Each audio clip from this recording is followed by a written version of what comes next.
கவியரசர் கண்ணதாசன் ஒரு முறை சொன்னார், உலையிலே பானையை வைத்துவிட்டு யாரிடம் போனால் அரிசி கிடைக்கும் என்றால் பானையில் இருக்கிற தண்ணீர் கொதிப்பதற்குள் எம்ஜிஆரை பார்க்க முடிந்தால் எம்ஜிஆர் இடத்துல அரிசி கிடைக்கும், வந்து சமைக்க முடியும்.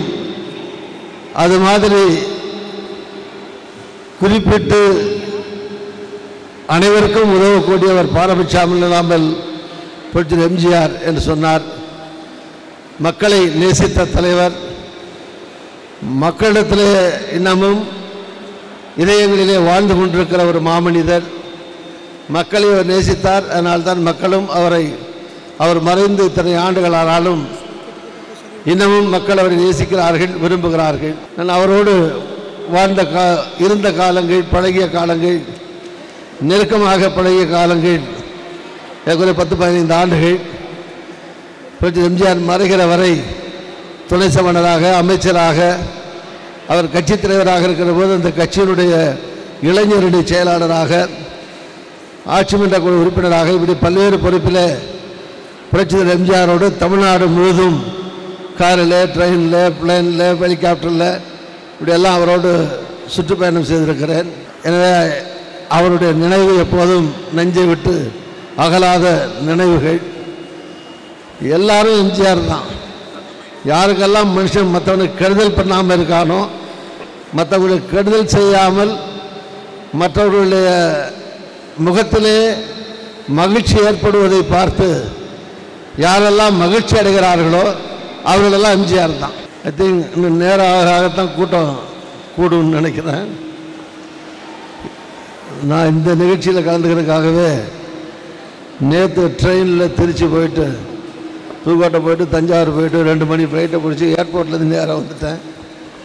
6 மணிக்கு மேலே எனக்கு இன்னொரு முக்கியமான ஒரு நிகழ்ச்சி இருக்குது. அதனால் முதலிலேயே உங்களிடத்தில் சில வார்த்தைகள் பேசி செல்வதற்கு பொறுத்து கொள்ள வேண்டும் என்று கேட்டுக்கொள்கிறேன். சென்ற ஆண்டு என்ன நடத்தீங்க? பொன்மகள் விருது பெண்களுக்கான ஒரு சிறப்பு நிகழ்ச்சியாக பெண்களை உற்சாகப்படுத்துகிற விதத்தில் நடத்தியிருக்கிறார்கள். இந்த ஆண்டு குரு சிஷியன் என்கிற தலைப்பில் விருது வழங்கக்கூடிய ஒரு விழாவை ஏற்பாடு செய்து அரோரா அமைப்பின் சார்பில் நடத்தி கொண்டிருக்கிறவர்களுக்கு என்னுடைய நன்றி. புரட்சி எம்ஜிஆர்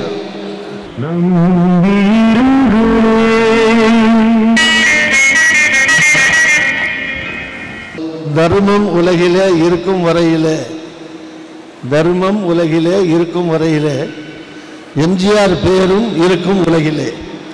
புரட்சி எம்ஜிஆருடைய பெயரும் எப்போதும் இருக்கும் உலகிலே. புரட்சி எம்ஜிஆருக்கு இணையான மனிதர் இந்த நூற்றாண்டில் யாரும் கிடையாது. கடையேழு வள்ளல்களுக்கு பின்னாலே 8வது வள்ளலாக பிறந்தவர் புரட்சி எம்ஜிஆர். முதலமைச்சரானதற்கு பின்னாலே மட்டுமல்ல, சாதாரண மனிதனாக இருந்து கடினமாக உழைத்து அவர் சம்பாதித்த பணத்தில் இருந்து மக்களுக்காக கணக்கு பார்க்காமல் அள்ளி அள்ளி கொடுத்தவர் புரட்சி எம்ஜிஆர். கவியரசர் கண்ணதாசன் ஒரு முறை சொன்னார், உலையிலே பானையை வைத்துவிட்டு யாரிடம் போனால் அரிசி கிடைக்கும் என்றால் பானையில் இருக்கிற தண்ணீர் கொதிப்பதற்குள் எம்ஜிஆரை பார்க்க முடிந்தால் எம்ஜிஆர் இடத்துல அரிசி கிடைக்கும், வந்து சமைக்க முடியும். அது மாதிரி குறிப்பிட்டு அனைவருக்கும் உதவக்கூடியவர் பாரபட்சம் இல்லாமல் புரட்சி எம்ஜிஆர் என்று சொன்னார். மக்களை நேசித்த தலைவர், மக்களிடத்திலே இன்னமும் இதயங்களிலே வாழ்ந்து கொண்டிருக்கிற ஒரு மாமனிதர். மக்களை அவர் நேசித்தார். அதனால்தான் மக்களும் அவர் மறைந்து இத்தனை ஆண்டுகள் ஆனாலும் இன்னமும் மக்கள் அவரை நேசிக்கிறார்கள், விரும்புகிறார்கள். சத்துணவு திட்டம், குழந்தைகளுக்கான திட்டம் தொடங்கி ஏராளமான திட்டங்களை ஏழை எளிய மக்களுக்காக அவர் தந்தார். அதனால்தான் மக்கள் நடமாடும் ஒரு தெய்வமாக அவரை போற்றுகிறார்கள். புரட்சித் எம்ஜிஆரை பற்றி பேசுவதென்றால் அது ராமாயணம் மகாபாரதம் கச்சேரி செய்கிற மாதிரி பல மணி பல நேரம் பேசிக்கொண்டே இருக்கலாம். ஆனால் நேரம் கருதி நான் அவரோடு இருந்த காலங்கள், பழகிய காலங்கள், நெருக்கமாக பழகிய காலங்கள் ஏற்கனவே 10-15 ஆண்டுகள்.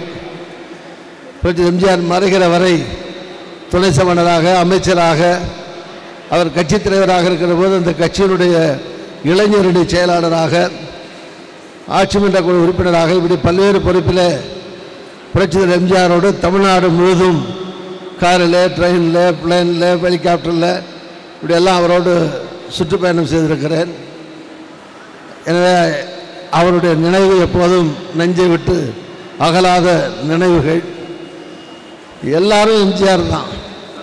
யாருக்கெல்லாம் மனுஷன் மற்றவனுக்கு கெடுதல் பண்ணாமல் இருக்கானோ, மற்றவர்களுக்கு கெடுதல் செய்யாமல் மற்றவர்களுடைய முகத்திலே மகிழ்ச்சி ஏற்படுவதை பார்த்து யாரெல்லாம் மகிழ்ச்சி அடைகிறார்களோ அவர்களெல்லாம் எம்ஜிஆர் தான்.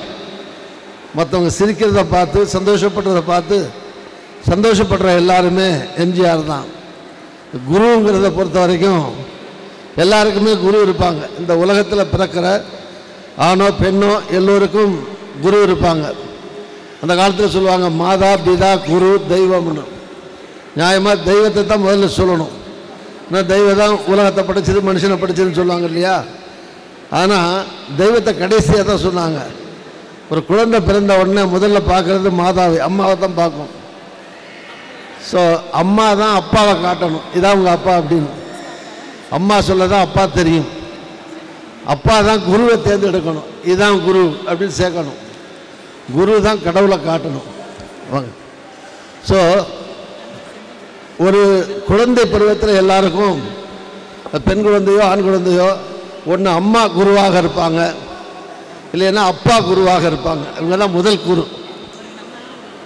மனித ஜீவராசிகளுக்கு இளம் வயதில் முதல் குரு அம்மா அல்லது அப்பா. அதுக்கு பிறகு அறிவு வளர்ந்த பிறகு அவரில் யார் வேணாலும் யாராவது இன்னொரு குருவை தேர்ந்தெடுக்கலாம். நல்லவனோ கெட்டவனோ எல்லாருக்கும் ஒரு குரு இருப்பான்,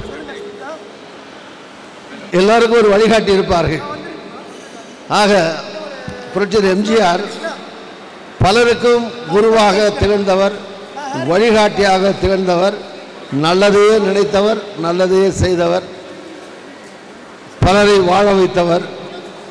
அவருடைய பெயராலே விருது வாங்க ஏராளமான தகுதியுடைய பல பேர் இருக்கிறார்கள். நான் மட்டும் இல்லை, நல்லது நினைக்கிற எல்லாருமே எம்ஜிஆர் தான், எம்ஜிஆர் சிஷியர்கள் தான். அதனால் யாருக்கு வேணாலும் விருது கொடுக்கலாம். அல்ல எம்ஜிஆருடைய சிஷியனாக, மாணவனாக, எம்ஜிஆராலே புரட்சியாலே உருவாக்கப்பட்ட எனக்கு எம்ஜிஆர் பேராலே விருது தந்ததற்காக அதற்கு தகுதி இல்லைங்கிற பிரச்சனை இல்லை. ஆனால் மாணவன் என்பது உண்மையான விஷயம். எம்ஜிஆரால் உருவாக்கப்பட்டவன், வளர்க்கப்பட்டவன், எம்ஜிஆருடைய சிஷியன் மாணவன். அந்த அடிப்படையில் எம்ஜிஆர் என்னுடைய குரு, அந்த குருவனுடைய சிஷியன் நான், மாணவன் நான். எனவே ஒரு மாணவனாக அந்த விருதை நான் பெற்றுக்கொள்வதில் உள்ளபடியே மகிழ்ச்சி அடைகிறேன்.